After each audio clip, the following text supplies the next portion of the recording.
ओम मनित्रयं नमस्कृत्य दुक्तिः परिवहाव्य च वैयाकरणसिद्धान्तकौमुदीयं विरच्यते। सर्वेभ्यः श्रोतृभ्यः नमः। अस्माभिः गतपाठे यद्यत् पठितं तद् एकवारं स्मरामः। वयं वैयाकरणसिद्धान्तकौमुदी इत्याख्यस्य ग्रन्थस्य तत्र अजन्तपुल्लिङ्गप्रकरणे भवामः। प्रकरणस्यास्य अस्माकं क्रमे तत्र 83तमः पाठः गतपाठः प्रवृत्तः।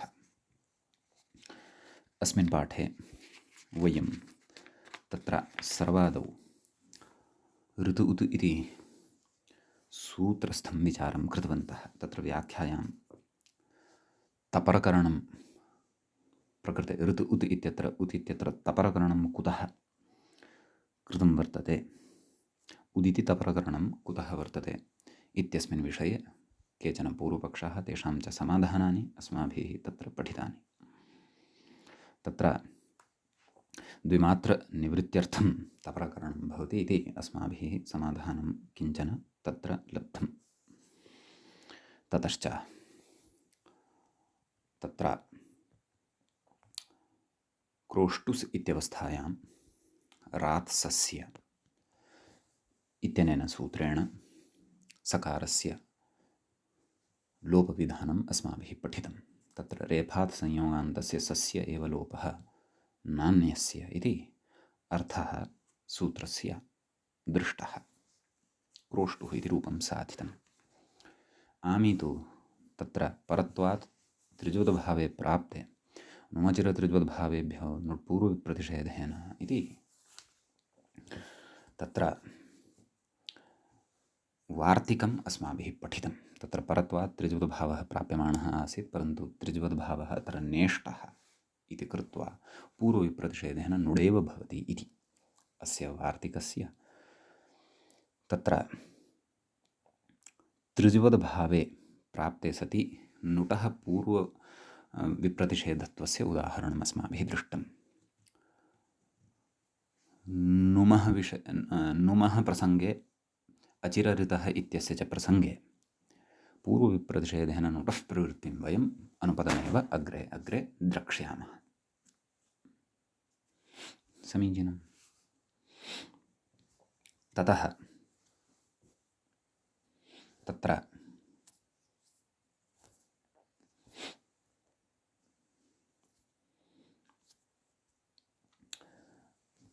अस्माभिः क्रोष्टूनाम् इति रूपं साधितम्, अन्यथा क्रोष्टॄणाम् इति अनिष्टं रूपं भवति स्म। ततः क्रोष्टरि, क्रोष्ट्रोः इत्यादीनि रूपाणि साधितानि। पक्षे हलादौ च शम्भुगतरूपाणि अनुपदमेव अस्माभिः उक्तानि इति। एवं रीत्या ह्रस्व उकारान्ताः शब्दाः तत्र अस्माभिः पठिताः। ततश्च दीर्घ ऊकारान्तानां शब्दानां पठनम् अस्माभिः आरब्धं। तत्र अव्युत्पन्नं प्रातिपदिकं हू हू इति गन्धर्भविशेषार्थे यद्भवति तस्य पठनम् अस्माभिः आरब्धम्। तत्र हूहूः, हूह्वौ, हूह्वः, हूहूं, हुह्वौ, हुहून्, हूहून् इत्यादीनि रूपाणि अस्माभिः सर्वासु अपि विभक्तिषु दृष्टानि। तदनन्तरम् अतिचमो इति शब्दे अस्माभिः विशेषः कश्चन दृष्टः। अस्य शब्दस्य च विषये अस्माभिः पठ्यमानं वर्तते। तत्र मूले उक्तं यत् अतिचमो शब्दे तु नदिकार्यं विशेषः भवति इति। तत्र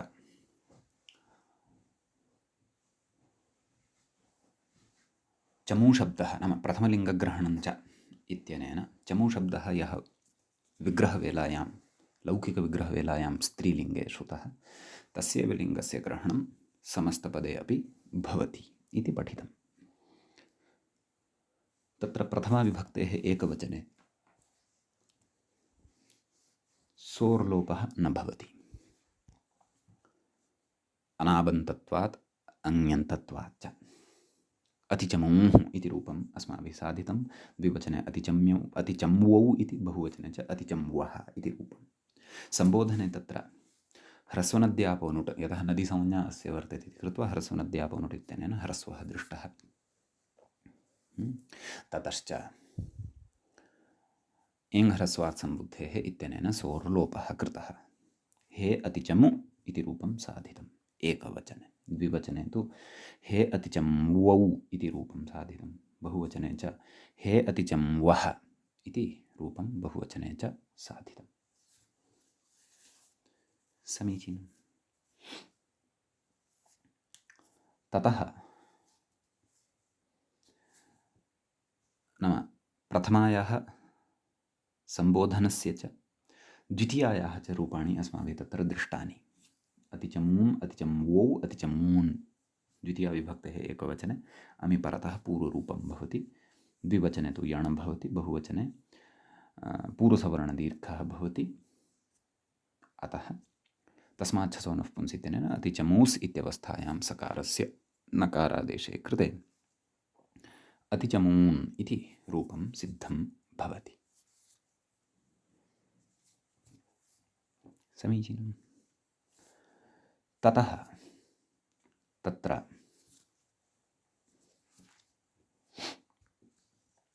तृतीयां विभक्तिम् आदाय अधुना वयम् अग्रे विमर्शं करिष्यामः। गतपाठस्य अन्ते व्याख्यायाः पङ्क्तिः इत्थमा आसीत्। नदीकार्यमिति प्रथमलिङ्गग्रहणञ्च इति वचनादिति भावः। इतः अग्रे व्याख्याग्राह्या वर्तते, परन्तु व्याख्यायाम् अग्रे खल्पु शब्दस्य विचारात् पूर्वं मूले ये शब्दाः अतिचमु इत्यादयः उक्ताः अथवा अतिचमु इति प्रातिपदिकसम्बन्धीनि यानि शब्दस्वरूपाणि मूले इतोपि दृश्यन्ते, तेषां विषये आदौ वयं पठिष्यामः। नाम अतिचमु शब्दस्य सर्वासु विभक्तिषु सर्वेषु वचनेषु एकवारं रूपाणां सिद्धिं सामान्यतया तत्र रूपसिद्धिविषये मुख्यम् अंशं वयम् आदौ द्रक्ष्यामः। समीचीनम्। तत्र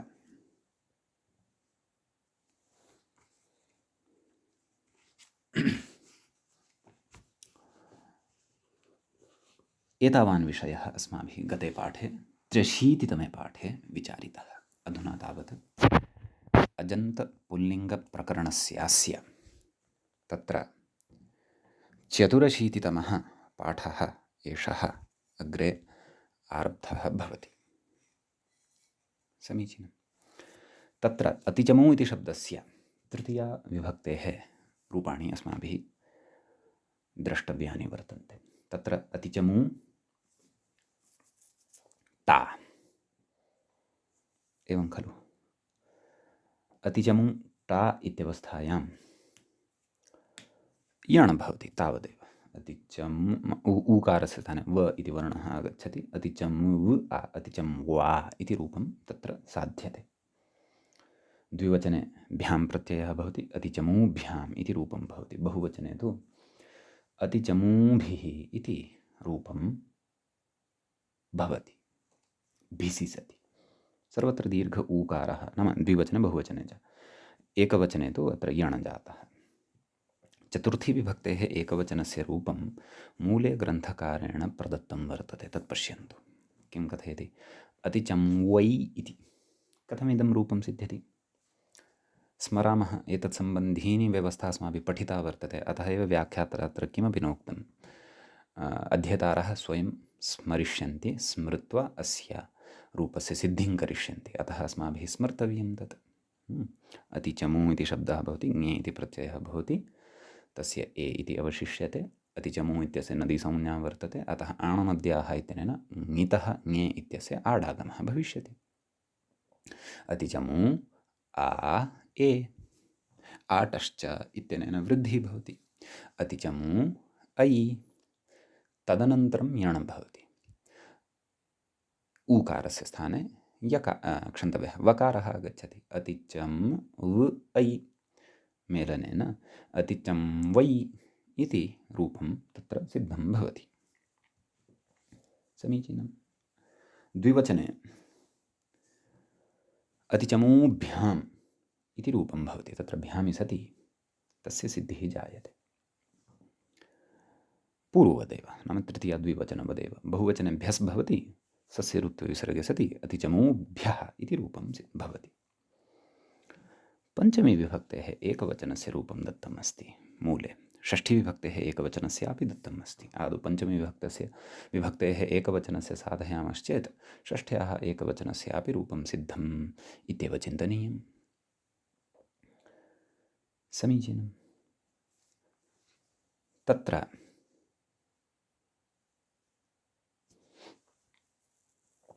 अतिचमु ङसि प्रत्ययः, तस्य अस् अवशिष्यते। ङित् सः, अतः तस्यापि आडागमः आणनद्याः इत्यनेन भवति।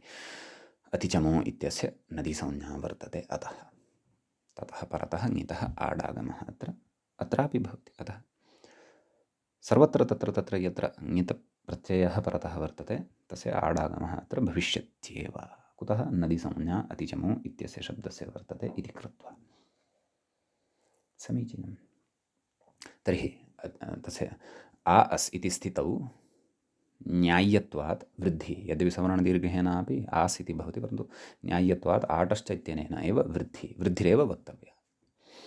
अतिचमु आस्, ततः यण् ऊकारस्य स्थाने वकारः भवति। अतिचमु आस्, अतिचम्वास्, सस्य ऋत्वविसर्गे सति अतिचम्वाः इति रूपं सिद्धं भवति। समीचीनं। द्विवचने भ्यां प्रत्ययः भवति। एवं पञ्चमी द्विवचने पूर्ववत् अतिचमूभ्याम् इति रूपं भवति। बहुवचने तत्र भ्यसि सति अतिचमूभ्यः इति रूपं भवति। अग्रे षष्ठी विभक्तेः एकवचनस्य रूपं तत्र प्रदत्तं दृश्यते। अतिचम्वाः, तत्रापि तत्र विशेषः नास्ति। यथा अस्माभिः पञ्चमी विभक्तेः एकवचनस्य रूपं साधितं तद्वत् इदमपि रूपम् अतिचम्वाः इति षष्ठ्यां साधनीयम्। ततः बहुवचने आम् इति प्रत्ययः भवति। एवं खलु? तत्र तस्य ह्रस्वनद्यापो नुट् इत्यनेन सूत्रेण नुडागमः भवति। यतः नदीसंज्ञकः अतिचमु इति शब्दः अतः कृत्वा आमः नुडागमः भवति। अतिचमु नाम्। सम्यक्। तत्र नामी इति भवति चेदपि तत्र पर्जन्यवल्लक्षणप्रवृत्त्या अतिचमु इत्यत्र दीर्घ ऊकारस्य दीर्घ ऊकार एव भवति। पर्जन्यवल्लक्षणप्रवृत्तिः एषा। अत्र आदौ एव दीर्घः ऊकारः वर्तते, तस्य दीर्घस्य ऊकारस्य दीर्घ ऊकारः एव भवति, यत्किमपि परिवर्तनं न भवति। सम्यक्। अत्र आदौ एव दीर्घः वर्तते, अतः नामी इति सूत्रं व्यर्थम् इति तु न वदामः। कुतः? यतः ह्रस्वान्तम् अङ्गं यत्र वर्तते राम हरि इत्यादि, तत्र अस्य चारितार्थ्यम् अथवा प्रयोजनं वर्तते नामी इति दीर्घस्य। समीचीनं। षष्ठी विभक्तिः अपि सम्पन्ना। सप्तम्याः रूपं दत्तम् अस्ति मूले। किम्? अतिचम्वाम्। कथं सिद्ध्यति? अतिचमु ङि, ङेः स्थाने आम्, ङेरां नद्यां निभ्यः। अतिचमु आम्, एवं किल? तस्य आडागमः। अतिचमु आ आम्, वृद्धिः। अतिचमु आम्, तदनन्तरं यण्। अतिचं वाम् इति रूपं सिद्धं भवति। सम्यक्। आडागमः कुतः कृतः अत्र? नुटः बाधनाय, अन्यथा नुट् प्रवर्तेत अत्रापि इति सर्वम् अस्माभिः पूर्वं पठितं वर्तते। यद्यपि आटः अनन्तरमपि आम् इत्येव सिद्ध्यति, तथापि नुट् यथा न प्रवर्तेत आमं परतः दृष्ट्वा, तदर्थम् अत्र तत्र आम् इत्यस्य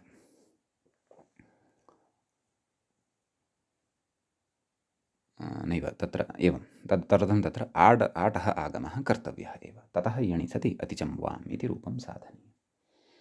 द्विवचने तत्र सप्तमी द्विवचने अतिचम्वोः षष्ठी द्विवचनवदेव अत्रापि रूपं भवति। ओसि सति यण् भवति, अतिचं वोः इति रूपं भवति। बहुवचने तु सुप्रत्ययः भवति, सः इणः परत्वं भजते। इण अत्र मकारोत्तरवर्ती ऊकारः भवति। अतः सुप् इत्यस्य सु अवशिष्यते। अतिचमू सु, तस्य सकारस्य षत्वं भवति। अतिचमूषु इति रूपं सप्तमे बहुवचने सिद्धं भवति। इमानि रूपाणि तत्र अस्य अतिचमू शब्दस्य वर्तन्ते। एवं किल? अपि च एतस्य शब्दस्य विवेचनेन अस्माकम् अजन्तपुल्लिङ्गप्रकरणस्य अस्य 84तमस्य पाठस्यापि आरम्भः जातः वर्तते, अथवा 84तस्य पाठस्यापि आरम्भः जातः वर्तते इत्यपि वयं जानीमः। समीचीनम्। इदानीम् अग्रिमम् ऊकारान्त, दीर्घ ऊकारान्त पुल्लिङ्गशब्दं पश्यामः। अग्रे शब्दः अस्ति मूले खलपूः इति। सम्यक्। तत्र व्याख्याता अपि कथयति खलपूः इति कथयति अग्रे। खलं पुनातीति क्विप् इति। खलं पुनाति इत्यस्मिन् अर्थे खल इति उपपदे सति पूयपवने इति धातुः, तस्य पू अवशिष्यते। पू इति धातोः क्विप् इति प्रत्ययः भवति। सः कृतप्रत्ययः, सर्वलोपः तस्य भवति। खलपू इति अवशिष्यते, तस्य कृत्तद्धितसमासाश्च इत्यनेन प्रातिपदिकसंज्ञा भवति। कुतः? कृदन्तत्वम् अस्य वर्तते इति कृत्वा। समीचीनम्। ततः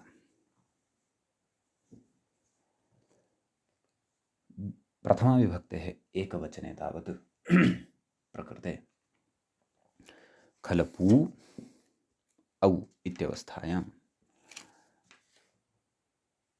क्षन्तव्यः, सु, खलपू सु इत्यवस्थायां सोः लोपः न भवति निमित्तत्वाभावात्, परन्तु प्रकृते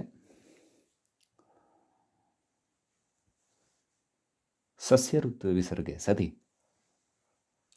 खलपूः इत्येव रूपम् अस्माकं सविधे लब्धं भवति। समीचीनं। ततः द्विवचने औ प्रत्ययः भवति।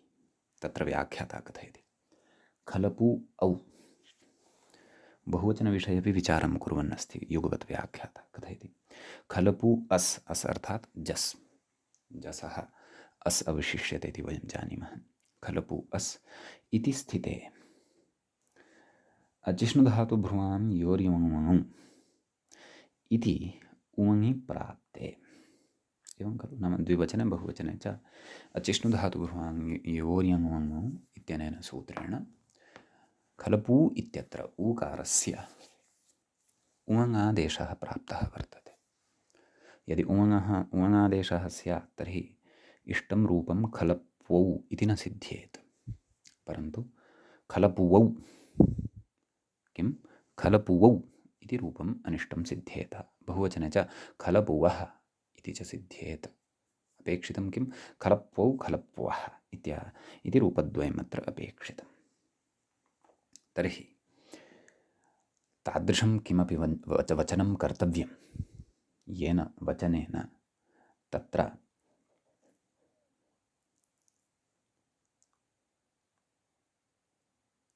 उवङादेशस्य, नाम अचिष्णुधातु इत्यनेन इत्यादिना सूत्रेण प्राप्तस्य उवङादेशस्य बाधः स्यात्। तदर्थम् अग्रे सूत्रम् उच्यमानं वर्तते ग्रन्थकारेण ओः सुपि इति। सूत्रस्य पदपरिचयः आदौ अस्माभिः प्राप्तव्यः। ओः इति षष्ठ्यन्तं पदं भवति, षष्ठीविभक्तेः एकवचनान्तं भवति। तत्र मूलशब्दः उ इति भवति। सम्यक्। सुपि इति सप्तम्यन्तं भवति, सप्तमी विभक्तेः एकवचनान्तं भवति। वयं पश्यन्तः स्मः षष्ठाध्यायस्य चतुर्थपादस्य 80तमम् इदं सूत्रं भवति। समीचीनम्। ततः किं किम् अत्र अनुवर्तते तदस्ति चिन्तनीयं।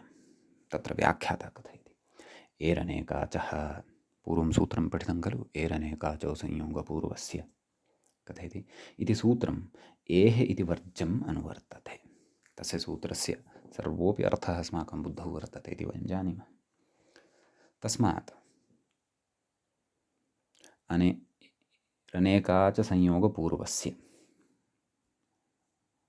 खलु एरनेकाच संयोगपूर्वस्य इति खलु सूत्रम् अनेकाच संयोगपूर्वस्य इति एतावतः भागस्य अनुवर्तनं भवति। समीचीनं। तत्र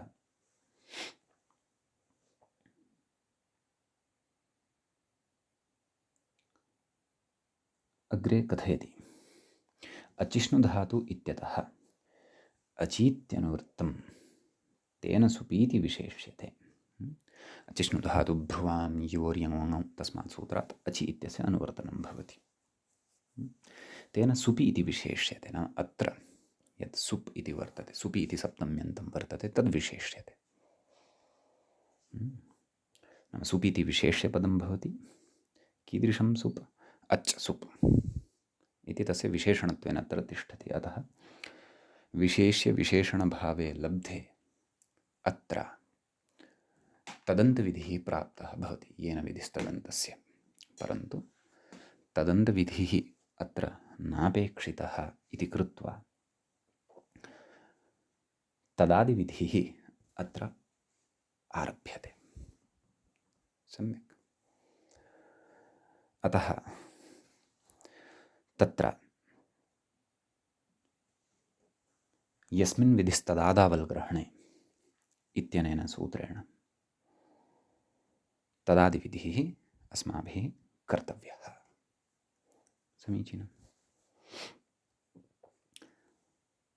सूत्रं न परिभाषा सा अस्माभिः वान्तोयि प्रत्यये इत्यादिषु तत्र पठिता। समीचीनम्।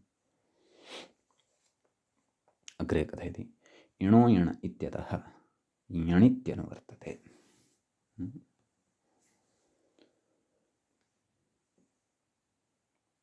तस्मात् यण् इत्यस्य अनुवर्तनं भवति। अतः तदाह सूत्रं सूत्रार्थस्य सूत्रार्थमाह किं धात्ववयवेत्यादिना मूले पश्यन्तु। धात्ववयवसंयोगपूर्वः न भवति यः वर्णः तदन्तः यः धातुः तदन्तस्य अनेकाचः अङ्गस्य यण् स्यात् अजादौ सुपि। एवं खलु किमपि नास्ति। एरनेकाचो संयोगपूर्वस्य इत्यत्र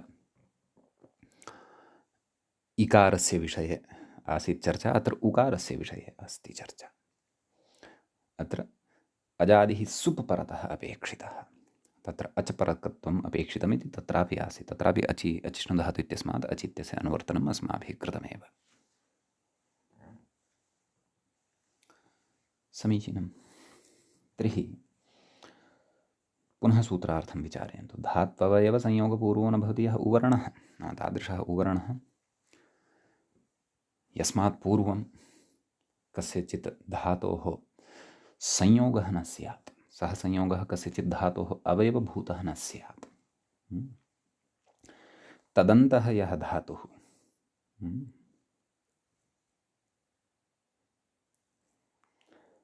एवं खलु नाम तादृश उवर्णान्तः अपेक्षितः धातुः यथा खलपु इत्यत्र लब्धः एव वर्तते। एतेन उकारेण दीर्घस्यापि अत्र ग्रहणम् अस्माभिः बोध्यम्।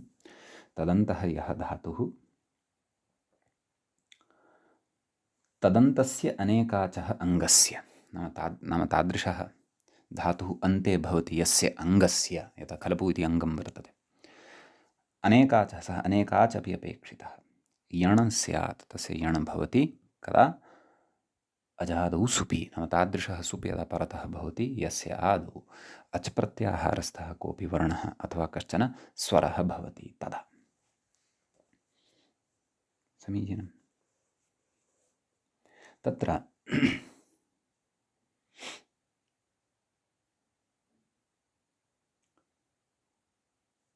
सूत्रार्थः अस्माभिः पठितः। खलपू औ खलपू अस् इति च अस्माकं सविधे स्थितिः अस्ति। वयं जानीमः अत्र ऊकारः यः वर्तते, खलपू इत्यत्र अन्ते यः ऊकारः अस्ति श्रूयमाणः, तस्य स्थाने अस्माभिः यण् अस्ति विधेयः, वकारादेशः। परन्तु ततः पूर्वं पठितम् एकं वार्तिकम् अपि स्मर्तव्यं वर्तते।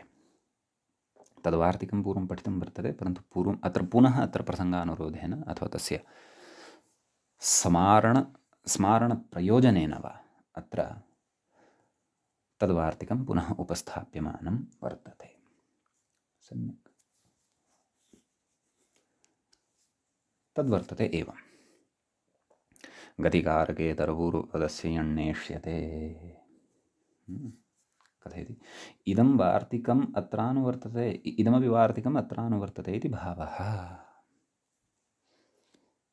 अस्माभिः पूर्वम् अस्य वार्तिकस्य पाठः कृतः, उदाहरणानि दृष्टानि, उदाहरणेषु सङ्गतिः कृता,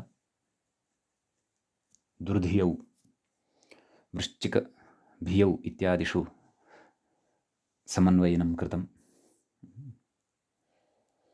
प्रकृते अस्य वार्तिकस्य प्रकृते अपि उपस्थितिः भवति। अतः इदं वार्तिकं पुनः विशेषेण व्याख्यातव्यं तत्र पदपरिचयपूर्वकमिति नास्ति। अस्य वार्तिकस्य अर्थं वयं जानीमः। तस्यापि अत्र अनुवर्तनं भवति। गतिकारकेतरपूर्वपदस्य यणन्नेष्यते, पूर्वपदस्य गतित्वम् अथवा कारकत्वम् अपेक्षितमेव, यथा खलपूः इत्यत्र खलम् इत्यस्य कर्मकारकत्वं वर्तते। अतः तादृशपूर्वकस्य एव तत्र यण् भविष्यति। प्रकृते च तादृशी योग्यता अस्ति एव। आम्, एतत् भिन्नः यदि कोऽपि वर्तते पूर्वपदत्वेन, गतिसंज्ञकः नास्ति, कारकसंज्ञकः कोऽपि नास्ति, तर्हि यण् नेष्यते एतस्य वार्तिकस्य प्रवृत्त्या। सम्यक्। अतः खलपू औ इत्यवस्थायां यण् भवत्येव।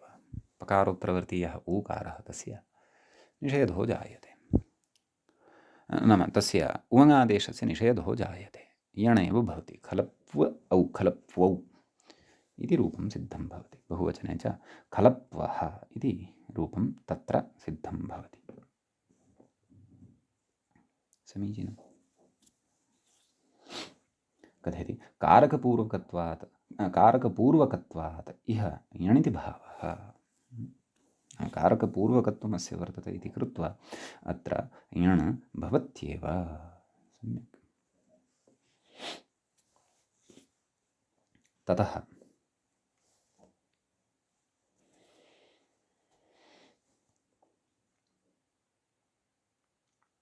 सम्बोधनस्य रूपाणि अग्रे उच्यमानानि वर्तन्ते व्याख्यात्रा। हे खलपूः इति। तर्हि भवन्तः चिन्तयेयुः, किं भोः, अतिचमु इत्यत्र तु अस्माभिः ह्रस्वः कृतः। ह्रस्वनद्यापो केन तत्र नैव ह्रस्वः, अम्बार्थनद्योर्ह्रस्वः इत्यनेन ह्रस्वः कृतः। सोऽपि ऊकारान्तः, अयमपि ऊकारान्तः। तर्हि अत्र सम्बोधने हे खलपूः इति कुतः उच्यते इति चेत्, खलपू शब्दस्य नदीसंज्ञा नास्ति खलु। अत्र तु धातुः स्वीकृतः अस्माभिः। चमू शब्दवत् पू शब्दः कश्चन स्त्रीलिङ्गे एव विद्यमानः शब्दः नास्ति। अतः अत्र ह्रस्वत्वं न भवति। ऊकारः तथैव तिष्ठति सम्बोधने अपि। अतः यः सुप्रत्ययः अत्र आगच्छति तस्य सस्य ऋत्वविसर्गे सति विसर्गत्वेन श्रवणं भवति, तावदेव। हे खलपूः इति रूपं तत्र सिद्धं भवति। समीचीनं। द्विवचने हे खलप्वौ, बहुवचने हे खलप्वः इत्येवं रीत्या रूपाणि ज्ञातव्यानि सम्बोधने। समीचीनम्। अग्रे कथयति, द्वितीयाविभक्तेः एकवचनस्य रूपं व्याख्याता प्रस्तौति। मूले तु उक्तं खलप्वौ, खलप्व इत्यादि, नाम इत्यादि अन्यानि अपि रूपाणि अत्र ज्ञातव्यानि। खलप्वं खलपू अम् यण् भवति ओः सुपि इत्यनेन उवङं प्रबाध्य। द्विवचने खलप्वौ खलप्वः तद्रूपद्वयं तु साधितमेव प्रथमायां। बहुवचने अपि शसि सति अपि तत्र यण् एव भवति ओः सुपि इत्यनेन। यणि च सति तत्र कृतसवर्णदीर्घात् परत्वात् सकारस्य अभावात् तस्मात् च सोनः पुंसि इति न भवति। यतः अत्र सवर्णदीर्घः अत्र यण् जातः वर्तते। सवर्णदीर्घमपि प्रबाध्य ओः सुपि इति प्रवृत्तं वर्तते इति भावः। समीचीनम्। तृतीयाविभक्तेः एकवचनस्य रूपं दत्तं वर्तते खलप्वा। किमपि नास्ति ओः सुपि इत्यनेन यण् खलप्व खलप्वा टा प्रत्ययः भवति। द्विवचने खलपूभ्यां तत्र बहुवचने खलपूभिः इति रूपं तत्र सिद्धं भवति। एवं किल? ततश्च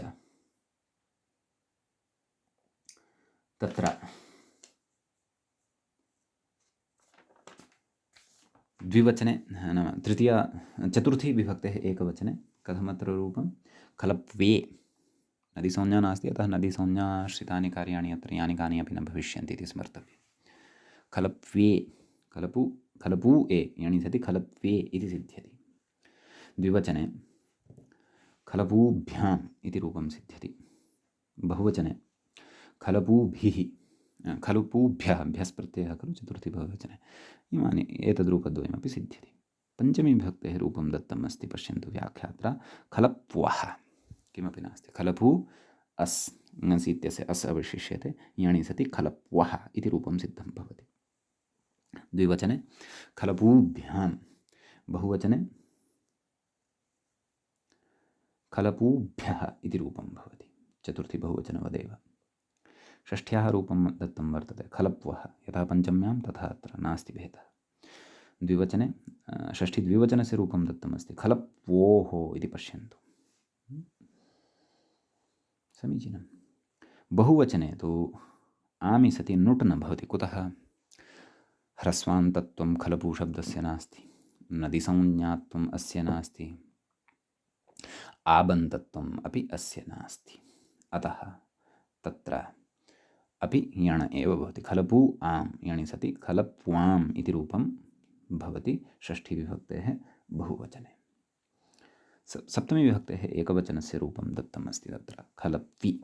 खलपू इत्यस्मात् ङि इति प्रत्ययः, तस्य इ इति अवशिष्यते, ऊकारस्य यण् भवति। खलपुव् इ खलप्वि इति रूपं तत्र सिद्धं भवति। समीचीनम्।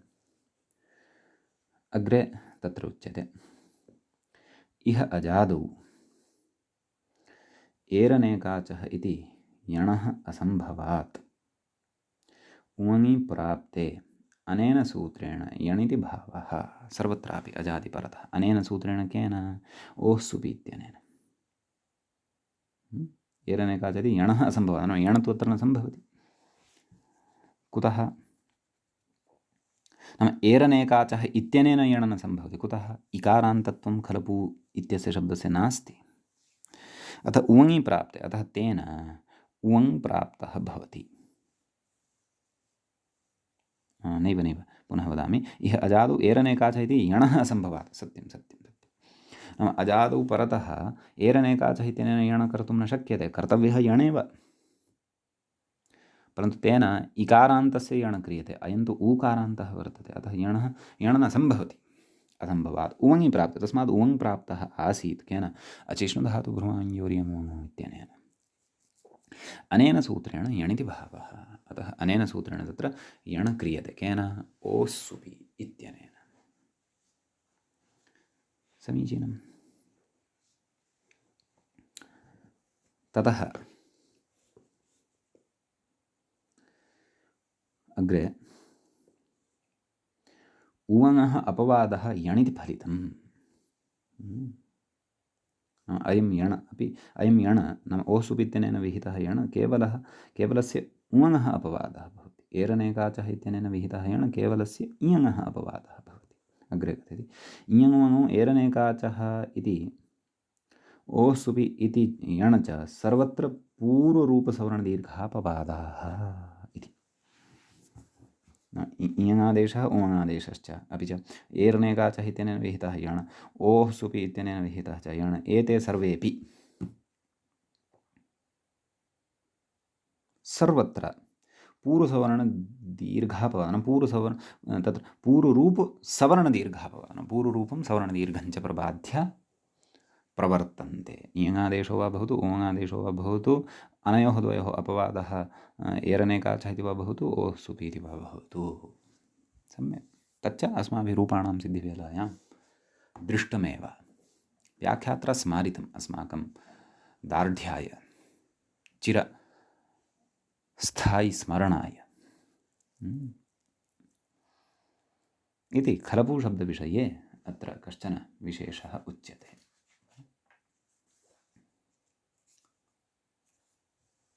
तत्र खलः नाम यस्मिन् धान्यादीनां परिष्करणं क्रियते खलु भूभागविशेषः यत्र धान्यानि स्थाप्यन्ते तेषाम् उपरि तेषाम् उपरिष्टात् तत्र वृषभादीनाम् अथवा यन्त्रविशेषाणां विशेषस्य चलनं कार्यते तेन धान्यानि पृथक् भवन्ति तृणाः पृथक् भवन्ति हिन्दीभाषायां खलियान् इति वदामः तत् पुनाति तत् स्वच्छीकरोति यः जनः अथवा सेवकः कश्चन सः खलपूः इति भवति। अग्रे कथयति एवं सुल्वादयः इति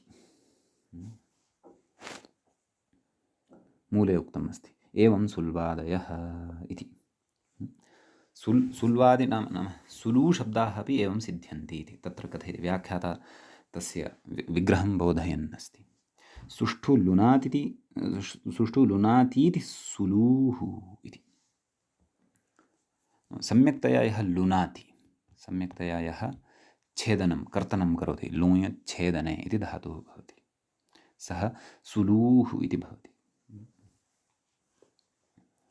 कथयति अग्रे गतिपूर्वकत्वात् इहापि यण् उक्तं खलु गतिकारकेतरपूर्वपदस्य यण् नेष्यते परन्तु अत्र तथा नास्ति अत्र तु गतिपूर्वकत्वं वर्तते अतः अत्र तु यण् भवत्येव समीचीनं। तर्हि तत्र साक्षात् यथा खलपूः इत्यस्य खलपूशब्दस्य रूपाणि साधितानि तद्वत् अत्रापि रूपाणि ज्ञेयानि। सुलूः सुल्वौ सुल्वः प्रथमा हे सुलूः हे सुल्वौ हे सुल्वः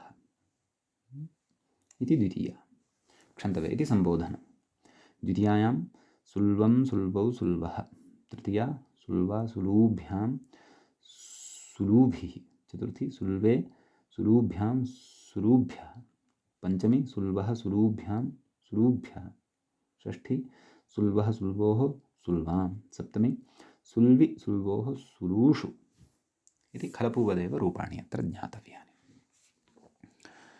कथयति आदिना तत्र आदि इत्यपि उक्तं खलु मूले आदिना केदारलूः इत्यादि सङ्ग्रहः इति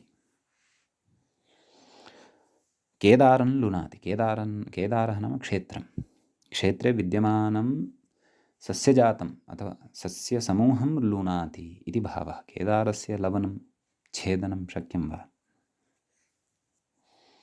अतः केदारशब्दः अत्र सस्यार्थे प्रयुक्तः तं लुनाति इति केदारलूः इत्यस्यापि रूपाणि तद्वदेव भविष्यन्ति। समीचीनं तत्र केदारलूः केदारल्वौ केदारल्वः केदारल्वं सम्बोधने हे केदारलूः हे केदारल्वः हे केदारल्वः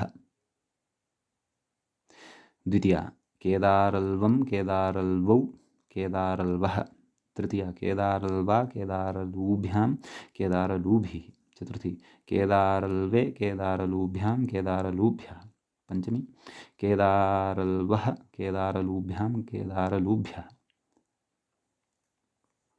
षष्ठी केदारल्वः केदारल्वोः केदारल्वां सप्तमी केदारल्वि केदारल्वोः केदारल्लुषु एवम् अत्र रूपाणि ज्ञातव्यानि। समीचीनम्। अग्रे व्याख्यात्रा तु कटप्रू इति शब्दविषये चर्चा क्रियमाणा वर्तते, परन्तु नाम तत्र प्रत्युदाहरणं निमित्तीकृत्य एव इदम् अत्र उक्तं वर्तते, परन्तु ततः पूर्वम् अन्यानि अपि प्रत्युदाहरणानि ग्रन्थे दृश्यन्ते, तानि अपि पश्यामः। कथयति अनेकाचः किम् एवं किल, तत्र उक्तम् अनेकाचः अङ्गस्य यणस्यादजादौ सुपि इति।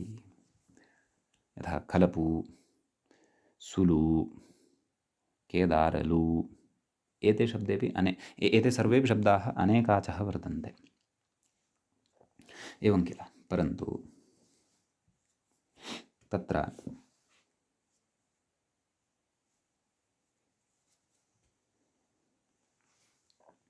लूः लुनाति इति लूः लुयः क्विपि सति यथा भूः इति शब्दं साधयामः, भू इति शब्दं साधयामः क्विपि, तद्वत् लुनाति इति लूः इत्यपि सिद्ध्यति। सः एकाच्, तस्य यण न भविष्यति, अपि तु उमङादेश एव तत्र भविष्यति इति भावः। अतः तत्र लूः लुवौ लुवः इत्येवं रूपं भवति। सम्बोधने हे लूः द्वितीयाविभक्तौ, लुवं लुवौ लुवः तृतीयायां, लुवा लुवे लुवः चतुर्थ्यां नैव तृतीयायां लुवा लूभ्यां लूभिः चतुर्थ्यां लुवे लूभ्यां लूभिः लूभ्यः पञ्चम्यां लुवः लुवोः नैव लुवः लूभ्यां लूभ्यः षष्ठ्यां लुवः लुवोः लुवां सप्तम्यां लुविलुवोः लूषु इत्येवं रीत्या रूपाणि ज्ञातव्यानि। अत्र सर्वत्रापि अजादिविभक्तौ परतः उमङादेशः एव भवति इति विशेषः अत्र बुद्धौ स्थापनीयः। समीचीनम्। अग्रे प्रत्युदाहरणम् उपस्थापितम् अथवा दलप्रयोजनं प्रतिपाद्यमानं वर्तते।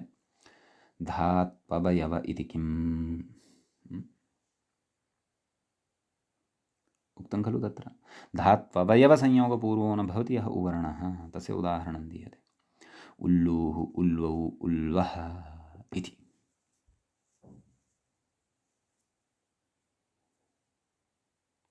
सम्यक्। नाम धातोः अवयवभूतः यदि सः वर्तते, धातोः धात्ववयवभूतः सः संयोगः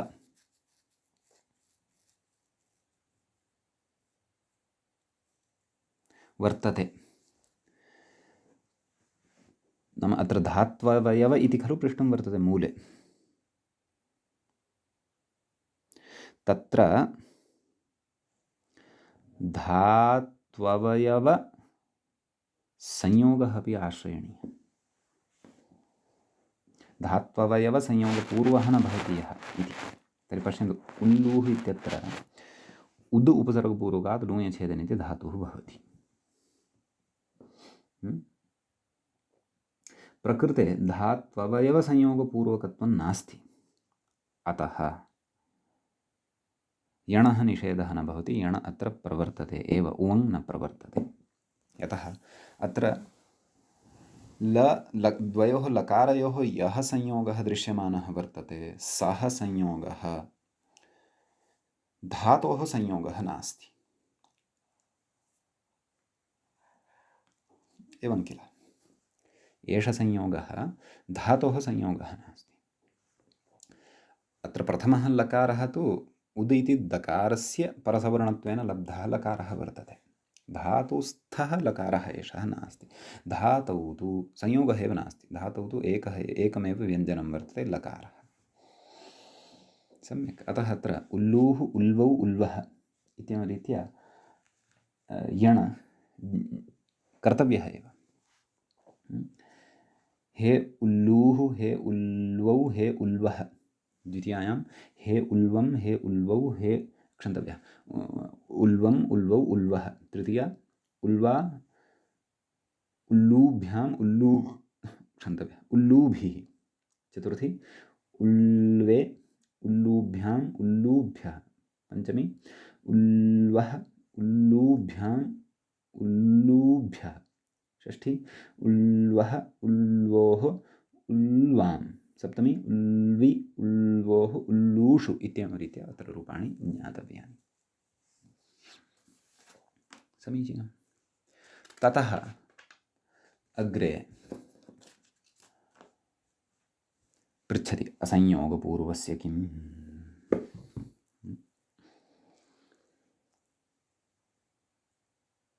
नाम गतप्रत्युदाहरणे अवधानं कृतवन्तः खलु। संयोगचर्चा यदि न क्रियेत तर्हि धातोः संयोगः सः नास्ति, प्रकारान्तरेण लब्धः संयोगः यदि अस्ति तत्रापि नाम तत्र यणः प्रवृत्तिः न स्यात्, उमङ् एव प्रवृत्तिः स्यात् इति भावः। अस्तु, अग्रे पृच्छति असंयोगपूर्वस्य किम्। मूले उक्तं खलु असंयोगपूर्वः न भवति यः उवर्णः, एवं किल। तत्र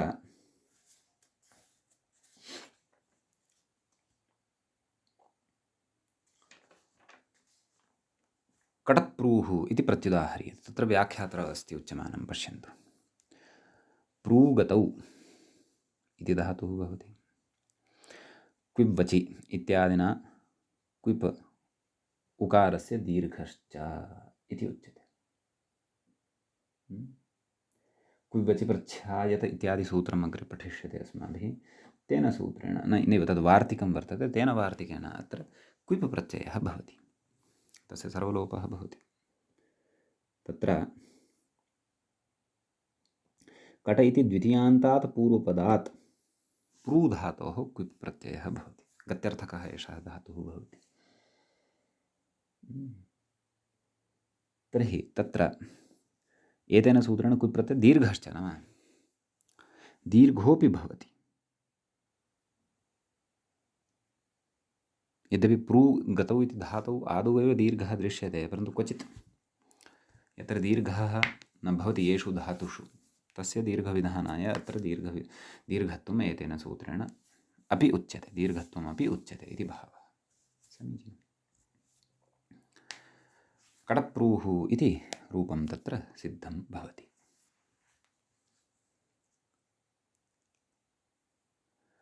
प्रकृते द्विवचने उवङादेशः भवत्येव, अथवा अजादिविभक्तिः यदा परतः भवति तदा उवङादेशः भवत्येव। कुतः? यतोहि अत्र धातौ एव संयोगः वर्तते। यः ऊकारः वर्तते किल, तस्मात् पूर्वं प्रू इति धातौ यः ऊकारः वर्तते तस्मात् पूर्वं पकाररेफयोः तत्र संयोगः वर्तते एव। समीचीनम्। अतः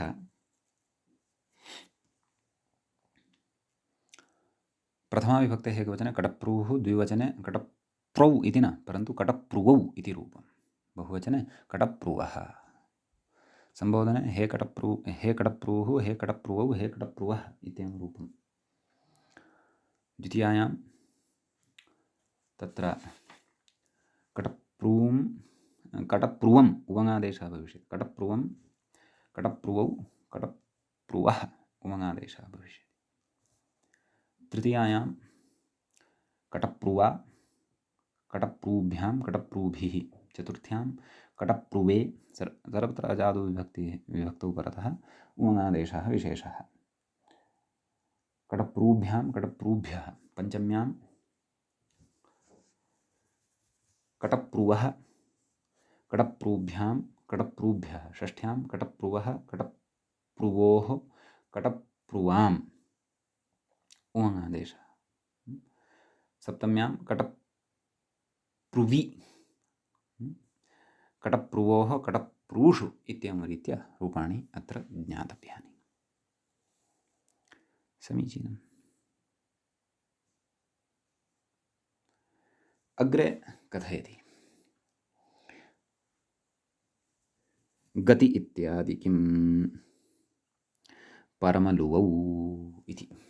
नाम तत्र उक्तं खलु, नाम वार्तिकस्य अनुवर्तनम् अपि अत्र स्वीकृतं किल। गतिकारकेतरपूर्वपदस्य यण्णेष्यते इत्युक्तं किल।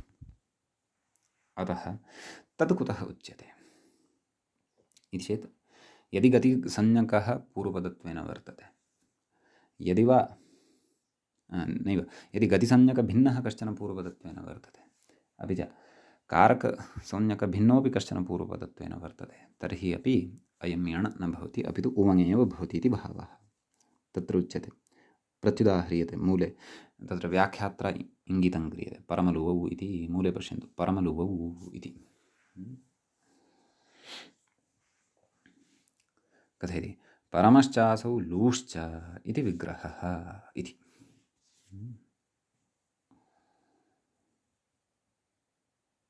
अत्र परमशब्दः लूः इत्यस्य विशेषणत्वेन तिष्ठति। सः गतिसंज्ञकः नास्ति, न च तस्य कारकत्वं वर्तते। कथयति गतिकारकेतरपूर्वदत्वान् नयण इति। गतिकारकेतरपूर्वदत्वम् अस्य परम इत्यस्य वर्तते इति कृत्वा अत्र यण् न भवति इति भावः।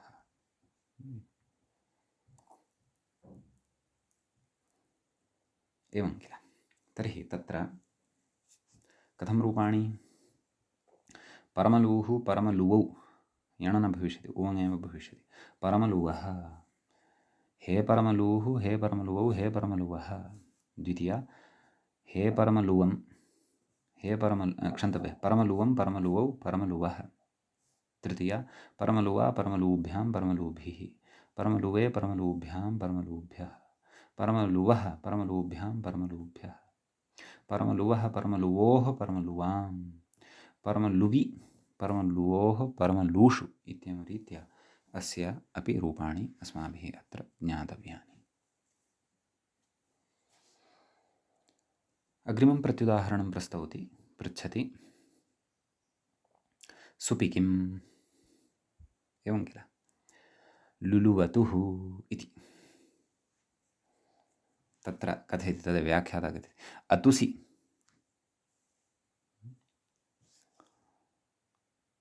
लुलू इत्यस्य, नाम तत्र लिट्लकारस्य प्रक्रियायाः विशेषः एषः वर्तते। लुञ्छेदने धातुः, नाम लुलुवुतुः इति क्रियापदं भवति। तत्र लुञ्छेदने इति धातोः लिट्लकारः भवति, प्रथमपुरुषस्य द्विवचने तस् प्रत्ययः आगच्छति, तस्य स्थाने अतुस् इति आदेशः भवति परस्मैपदानां णलतुसु स्थलतुसु नल्पमाः इत्यनेन। तत् तिङन्ताधिकारे सूत्रं पठिष्यते। ततः लू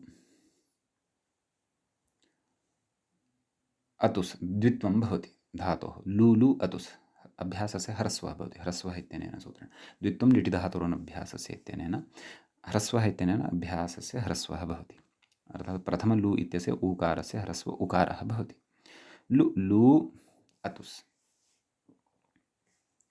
इदानीम् अत्र अतुस् इति परतः विभक्तिसंज्ञकः अस्ति, अजादिः अपि वर्तते, परन्तु सुप् विभक्तिः नास्ति, सा तिङ् विभक्तिः वर्तते। अत्र सूत्रे यदि सुपि इति पदस्य ग्रहणं न क्रियेत, तर्हि तिङ् विभक्तौ परतः अपि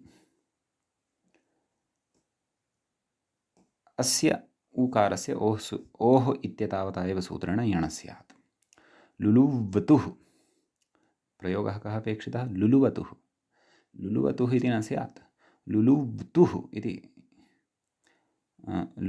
लुल्वतुः, क्षन्तव्यं, लुल्वतुः इति अनिष्टं रूपं स्यात् यणि सति। लुलु अतुस् लुल्वतुस् सस्यऋत्विसर्गे सति लुल्वतुः इति अनिष्टं रूपं स्यात्। तदिदम् अनिष्टं रूपं यथा न स्यात्, तदर्थं सुप् इति वक्तव्यम् इति भावः। तदेव व्याख्याता कथयन्नस्ति। अतुसि लुलु इत्यस्य अनेकाच्त्वे अपि, नाम द्वित्वानन्तरम् अनेकाच्त्वं लभ्यते एव खलु, सुपरकत्वाभावान् नयण् इति भावः। नाम सुपरकत्वं न लभ्यते, सुपरकत्वं न लभ्यते कृत्वा यण् न भवति इति भावः। समीचीनं। ततः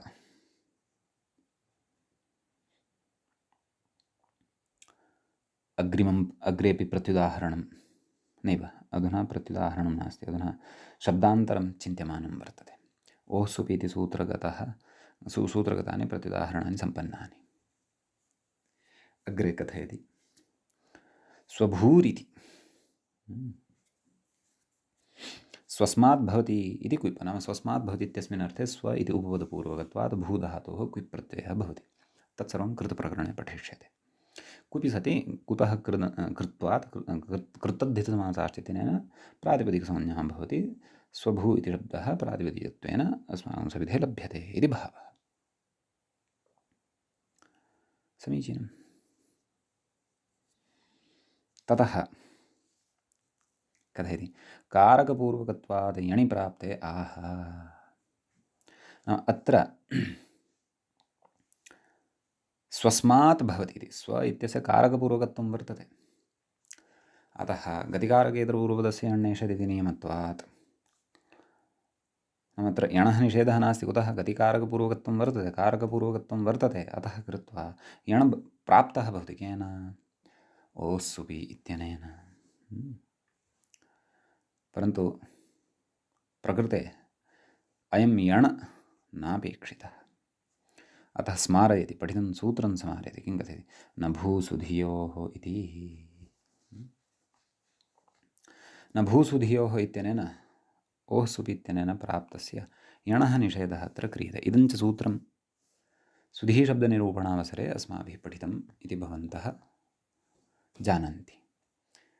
प्रकृते तत्र तु, नाम पूर्वं तु सुधिः शब्दमादाय एव विवरणं कृतं।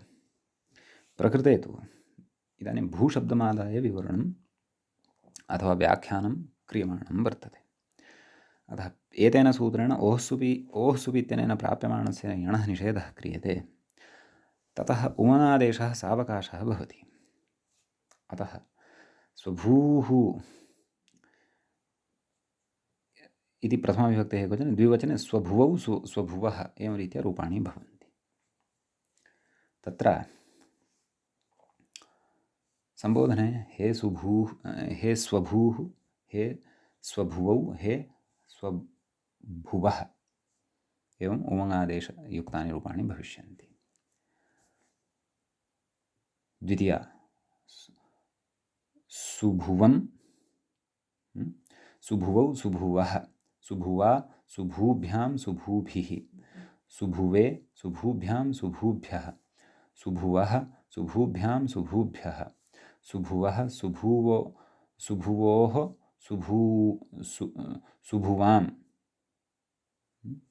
सुभुवि सुभुवोः सुभूषु एवं रीत्या अत्र अन्यानि सर्वाणि अपि रूपाणि अस्माभिः ज्ञातव्यानि। समीचीनम्। अग्रे कथयति एवं स्वयंभूः।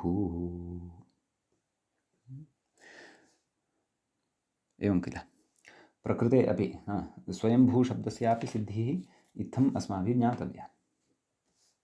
स्वयम् उपपदे सति अत्र भूधातोः क्विपि सति स्वयंभूतिशब्दः सिद्धः भवति। अत्रापि स्वयम् इत्यस्य गतिकारकेतरत्वाभावात् उमङ्गादेशः एवं, नाम सत्यम्, उमङ्गादेशः प्राप्तः भवति। तस्य पुनः ओः सुपि इत्यनेन निषेधः प्राप्तः भवति, यण् प्राप्तः भवति, परन्तु सः यणपि अत्र नापेक्षितः। अतः उमङ् एव अत्र भवतु इति अत्रापि उमङ्गादेशः एव भवति। अतः स्वयंभूः स्वयंभुवौ स्वयंभुवः, हे स्वयंभूः हे स्वयंभुवः, हे स्वयंभुवौ हे स्वयंभुवः इत्यादीनि रूपाणि तत्र ज्ञातव्यानि। स्वभू इति शब्दवत् अत्रापि रूपाणि भविष्यन्ति। द्वितीया स्वयंभुवं स्वयंभुवौ स्वयंभुवः, तृतीया स्वयंभुवा स्वयंभूभ्यां स्वयंभूभिः, चतुर्थी स्वयंभुवे स्वयंभूभ्यां स्वयंभूभ्यः, पंचमी स्वयंभुवः स्वयंभूभ्यां स्वयंभुवः, षष्ठी स्वयंभुवः स्वयंभुवोः स्वयंभुवां, सप्तमी स्वयंभुवि स्वयंभुवोः स्वयंभूषु इत्येवं रीत्या अस्य शब्दस्य रूपाणि ज्ञातव्यानि।